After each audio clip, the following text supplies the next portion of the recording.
안녕하세요. 저는 전주에 있는 소피아 여성원 원장 두재근입니다. 저희 병원은 이제 요실금을 비롯해서 질성형이나 수험선 성형, 레이저, 필러 등을 하는 여성 전문 의원입니다. 오늘은 58세 여성 환자의 사례를 중심으로 해서 말씀을 드리고자 합니다. 이분은 40대 중반대 질성형 수술을 모 병원에서 받았답니다. 그랬는데 최근에 와서 최근에 한 2, 3년 전부터 심각한 고민에 빠졌습니다. 뭐냐면 성생활이 거의 불가능한 거예요. 왜 그러냐면 소위 말하는 그 당시에 EV 수술이라는 걸 받은 겁니다. 그때만 해도 옛날이 돼가지고요. 또 의사들에 따라서 수술의 방법이나 소위 테크닉의 차이가 좀 있고 그래가지고 그야말로 전형적인 EV 수술, 질 입구만 좁히는 그런 나쁜 수술을 받은 겁니다.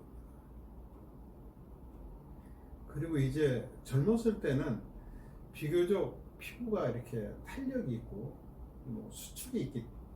신축성이 있기 때문에 그 질 입구만 좁히는 그런 나쁜 질 성형 수술을 받았다 하더라도 초기에는 성생활에 큰 지장을 주지 않습니다.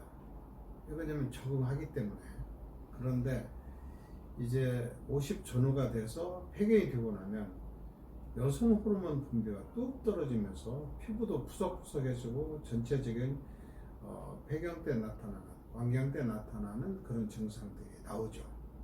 그러면서 꼭 따라오는 것이 바로 질 입구 좁게 수술해 준 부분에 대한 위축입니다. 그렇게 되면요 절대로 박은 양반의 성기가 안으로 들어갈 수가 없어요.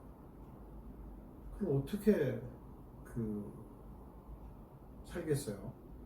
더더군다나 뇌 속에는 성생활에 대한 욕구가 남아 있거든요. 그런데 실질적으로는 잠자리를 할 수가 없는 상황이 됐다 하면은 굉장한 스트레스입니다. 참 그런 수술들을 옛날에는 많이 했습니다. 그래서 저희 병원에도 그런 형태가 돼가지고 온 분들이 그동안에 꽤 많이 있었어요. 근데 그걸 수정하는 수술을 해야 합니다. 근데 수술은 비교적 간단한 것 같지만 조심스러운 수술입니다.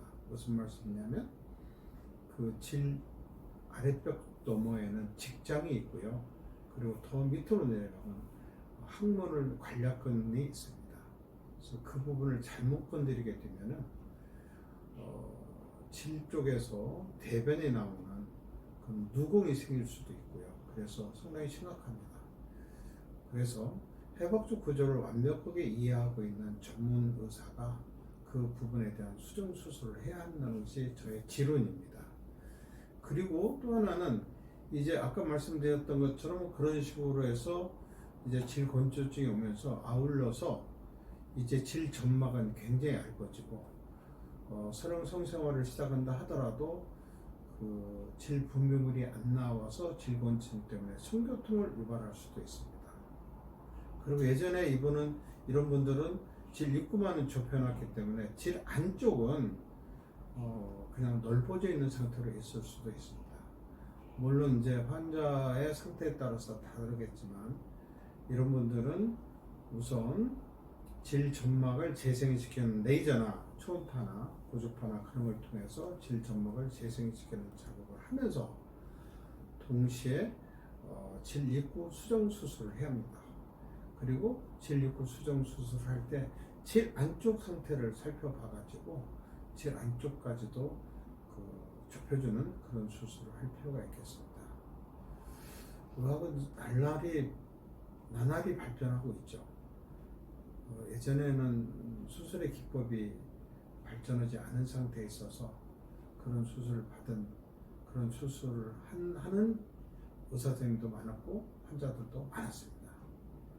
이제는 질 성형 수술에 대한 그 기술이라든지 테크닉 또 그다음에 질 점막을 재생시키는 장비들 그런 것들이 많이 발전되어 있기 때문에 예전에 잘못된 질 성형 수술을 받아가지고 고민하고 계시는 여성분들이 꽤 있을 겁니다.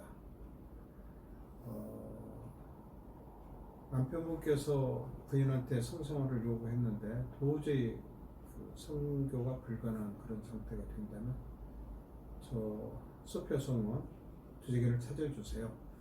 제가 그런 부분을 말끔하게 해결해 드릴 자신 있습니다. 이상 여성 행복을 디자인하는 전주에 있는 소피아 성원 원장 두지개였습니다. 여러분 감사합니다. 새해 복 많이 받으십시오.